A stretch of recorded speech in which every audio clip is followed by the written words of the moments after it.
नमस्कार दोस्तों। आज हम पढ़ेंगे मेंस्ट्रुअल साइकिल। एक महत्वपूर्ण टॉपिक है।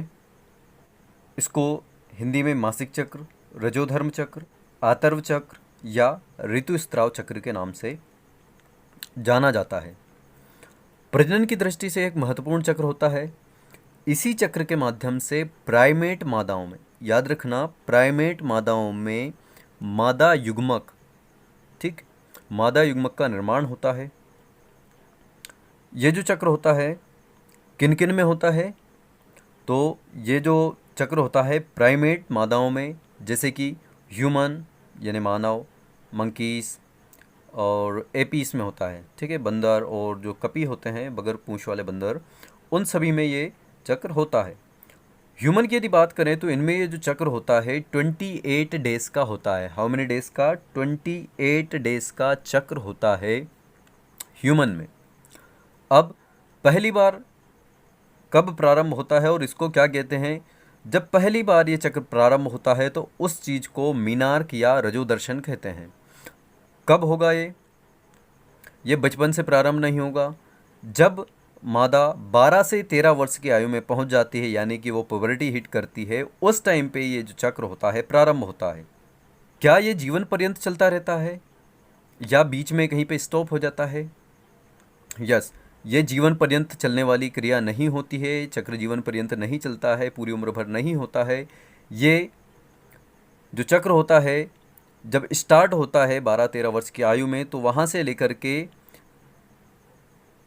जब मादा की आयु 45 टू 55 ईयर्स यानी कि 45 से 55 साल की जब उम्र हो जाती है, तो तब जा कर के ये चक्र आना बंद हो जाता है।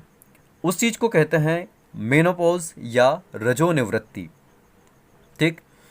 अब ये जो मीनार्क और मिनोपॉज के बीच का जो समय होता है, यानी कि 12-13 वर्ष की आयु से लेकर के 45 से 55 वर्ष की आयु का जो समय होता है, प्राइमेट मादाएं सिर्फ इसी समय में अपने जैसे बेबी को बर्थ दे सकती हैं। इसके अलावा वो बर्थ नहीं दे सकती है, ठीक।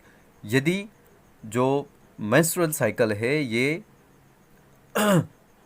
नहीं आता है तो कोई भी प्राइमेट मादा अपने जैसे बेबी को बर्थ नहीं दे सकती है। जो 12-13 वर्ष की आयु से लेकर के 45 से 55 साल का जो समय होता है, इस समय को कहते हैं रिप्रोडक्टिव फेज। इस फेज में ही सिर्फ एक रिप्रोडक्शन की जो प्रोसेस होती है वही संपन्न होती है। नेक्स्ट चीज आती है डेफिनेशन। क्या होता है? ये एक साइकिल ऑफ इवेंट्स है, यानी कि इसमें कई सारी घटनाएं होती है और ये एक पूरा चक्र का रूप लेता है। ये जो चक्र होता है कई सारी अवस्थाओं में कंप्लीट होता है, इसीलिए इसको साइकिल ऑफ इवेंट्स कहा जाता है। तो यदि हम इसको कहें कि cycle of events which occurs from one menstruation to the next is called menstruation cycle. जो मेंस्ट्रुएशन चक्र होता है कई सारे हार्मोन्स के द्वारा कंट्रोल किया जाता है, यानी कि नियंत्रित किया जाता है, जैसे कि follicle stimulating hormone, luteinizing hormone और एस्ट्रोजन तथा प्रोजेस्टेरोन। ये सभी हार्मोन्स जो होते हैं इस चक्र को नियंत्रित करते हैं। इस चक्र के बारे में कुछ और बातें हैं, कुछ महत्वपूर्ण बातें हैं जो कि मैं आपको बताना चाहता हूँ कि प्रेगनेंसी के समय में कोई भी मासिक चक्र नहीं होता है। जब कोई मादा गर्भधारण कर लेती है तो वहाँ पर जो मासिक चक्र है वो रुक जाता है, और कब तक रुका रहता है? जब तक कि वो अपने बच्चे को जन्म नहीं दे देती है। अब इसके अलावा भी कुछ ऐसी अवस्थाएं बन जाती है, कई ऐसी कंडीशंस बन जाती हैं जिनमें कि जो फीमेल्स होती हैं, प्राइमेट फीमेल्स होती है, उनमें कभी कभी जो मेंस्ट्रुएशन होता है वो नहीं हो पाता है, रुक जाता है। कई सारी ऐसी कंडीशन होती है जैसे कि पुअर डाइट, यानी अच्छे से खाना नहीं खाने की वजह से कुपोषण वगैरह उसके शिकार हो जाते हैं, बहुत ज़्यादा स्ट्रेस लेने से, तनाव लेने के कारण, या फिर पुअर हेल्थ यदि है, यानी कि किसी फीमेल की हेल्थ अच्छी नहीं है, तो उस कारण से भी जो मेंस्ट्रुएशन है वो रुक जाता है या फिर काफ़ी समय लेकर के आता है। नॉर्मल जो होता है, नॉर्मल टाइम जो 28 डेज में जो चक्र रिपीट होता है वो ना हो करके काफ़ी लंबा समय लेने के बाद में आता है या फिर रुक जाता है। नेक्स्ट चीज़ है next point, menstruation only occurs when ovum is not fertilise. ये बात याद रखना कि मेंस्ट्रुएशन जब ही होगा कि जो एग बनेगा वो यदि फर्टिलाइज नहीं होगा। यदि एग फर्टिलाइज हो जाता है तो कोई भी जो मेंस्ट्रुएशन है वो नहीं होगा। जैसे कि मैंने अभी आपको बताया कि प्रेगनेंसी में जो प्रेगनेंसी का टाइम होता है उस टाइम पे मेंस्ट्रुएशन नहीं होता है। नेक्स्ट चीज़ है कि जो चक्र है इसकी कौन कौन सी अवस्थाएं हैं। तो ये चक्र 4 अवस्थाओं में पूर्ण होता है। मेंस्ट्रुअल फेज यानी रजोधर्म अवस्था, दूसरी है प्रोलिफरेशन फेज, पूर्व अंडोत्सर्गी अवस्था, थर्ड है ओव्यूलेटरी फेज या इसको कहेंगे हिंदी में अंडोत्सर्गी अवस्था, और चौथी है ल्यूटियल फेज या ल्यूटियल अवस्था। इन चारों अवस्थाओं को हम अभी एक एक करके डिटेल में पढ़ने वाले हैं। मेंस्ट्रुएशन साइकिल की चारों अवस्थाओं को पढ़ने से पहले आपको एक डिटेल्ड इसकी डेफिनेशन में बताने वाला हूँ। यदि आप चाहें तो इसको नोट कर सकते हैं। सबसे पहले इसकी जो अवस्थाएं उनको पढ़ने से पहले या इसकी जो डेफिनेशन उनसे पढ़ने से पहले मैं आपको जो फीमेल रिप्रोडक्टिव सिस्टम है उसका डायग्राम आपको एक बार बताना चाहता हूँ, क्योंकि इसी के माध्यम से आप इसको और भी आसानी से समझ पाएंगे। तो ये रहा फीमेल रिप्रोडक्टिव सिस्टम। इसके पार्ट आपको पता ही होंगे क्योंकि आपने इसको पहले पढ़ लिया होगा। लास्ट वीडियो में हमने इसको कवर किया है, पिछले वीडियो में। यदि आपने वीडियो नहीं देखा तो आप वहाँ पर जा कर के देखिए। ये वाला जो पार्ट होता है इसको ओवरी अंडा से कहा जाता है। इसी के द्वारा एग का फॉर्मेशन होता है, इसी से एग रिलीज़ होता है और जो कि फिम्बरी से कैप्चर कर लिया जाता है और यहाँ फेलोपियन ट्यूब से होता हुआ एम्पुलरी स्थेमस जंक्शन तक पहुँच जाता है। ठीक, अब बात आती है नेक्स्ट पार्ट जो होता है यूटेरस। यूटेरस में क्या चेंजेस आते हैं इसके अंदर ये चेंज आएगा कि ये जो यूटेरस है 3 लेयर का बना होता है, पेरीमीटियम, मायोमेट्रियम और एंडोमेट्रियम। ठीक है, जो एंडोमेट्रियम होती है ये जो लेयर होती है टूट करके वेजाइनल मार्ग से बाहर निकल जाता है। ठीक है, जिसके द्वारा लॉट्स ऑफ ब्लीडिंग होती है। तो एक ये फीमेल रिप्रोडक्टिव सिस्टम है। अब हम देखते हैं इसका डेफिनेशन। मादा प्राइमेट्स, फीमेल प्राइमेट्स जैसे कि मनुष्य, बंदर, कपी आदि में पाए जाने वाला एक विशिष्ट प्रतिरूप है, अर्थात मादा के प्रजनन अंगों जैसे कि अभी मैंने डायग्राम में बताया अंडाशय एवं गर्भाशय के व्यवहार में आने वाले आवर्ती परिवर्तनों को रजोधर्म चक्र कहा जाता है। ये आवर्ती चक्र परिवर्तन हर 28वें दिन पर दोहराए जाते हैं। इस चक्र के अंतर्गत हर 28 दिन पर गर्भाशयी अंतःस्तर यानी कि एंडोमेट्रियम अभी बताया उसमें पाए जाने वाली रक्त वाहिनियाँ तरल पदार्थ के रूप में योनि मार्ग से बाहर आ जाती है। इस समय 3 से 5 दिन तक रक्तस्राव होता है। रक्तस्राव के दिन से ही रजोधर्म चक्र की अन्य अवस्थाओं की गिनती की जाती है। इस चक्र को 4 अवस्थाओं में बांटा जा सकता है। कौन कौन सी अवस्थाएं अभी मैंने बताई आपको। रजोधर्म अवस्था पहली अवस्था है, तो आइए देखते हैं क्या होता है इस अवस्था में। First phase menstrual phase. प्रत्येक रजोधर्म चक्र का प्रारंभ रक्तस्राव से होता है जो कि लगभग 3 से 5 दिन तक चलता है। यदि निषेचन नहीं हो पाता है तो इस स्थिति में क्या होगा, जो कार्पस ल्यूटियम होती है पूर्णतः समाप्त हो जाती है। इसमें देखिए कई सारे हार्मोनल चेंजेस भी होते हैं, जैसे कि रक्त में एस्ट्रोजन के साथ साथ ल्यूटियल हार्मोन जैसे कि प्रोजेस्टेरॉन का स्तर काफ़ी कम हो जाता है, जिसके फलस्वरूप